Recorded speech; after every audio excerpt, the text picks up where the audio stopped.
Jambusar police દ્વારા ગૌવંશ કતલ મામલે 4 આરોપીની ધરપકડ, 1 આરોપી વોન્ટેડ.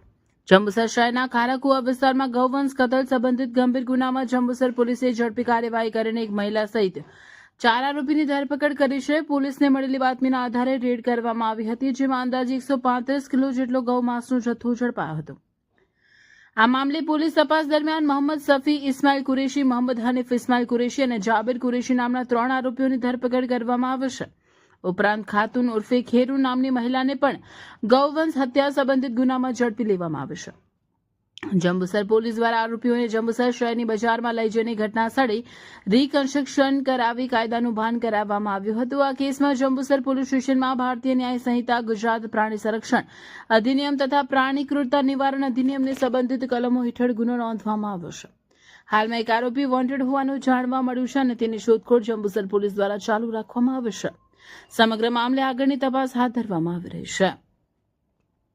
જંબુસર પોલીસ સ્ટેશનમાં 11/3/2026ના રોજ ગુજરાત પ્રાણી સંરક્ષણ અધિનિયમ તથા પ્રાણી ક્રૂરતા નિવારણ અધિનિયમ અનુસંધાને કુલ 5 તોમતદારો વિરુદ્ધમાં ગુનો દાખલ કરવામાં આવ્યો હતો.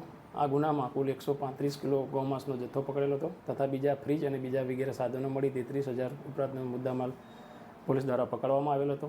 આ ગુનાના કામે અગાઉ કુલ 2 તોમતદાર મોહમ્મદ સફી ઉર્ફે લાલુ ઇસ્માઇલ કુરેશી તથા મોહમ્મદ હનીફ ઉર્ફે કાલુ ઇસ્માઇલ કુરેશી નાઓને અટક કરવામાં આવેલી હતી અને તેઓ 4 દિવસના રિમાન્ડ ઉપર હતા. એ દરમિયાન બાકીના બીજા 2 આરોપી મોહમ્મદ જાબીર ઉર્ફે જાબીર ઇસ્માઇલ કુરેશી, ખાતુન ઇસ્માઇલ કુરેશી નાઓને પણ આ ગુનાના કામે અટક કરવામાં આવેલ છે.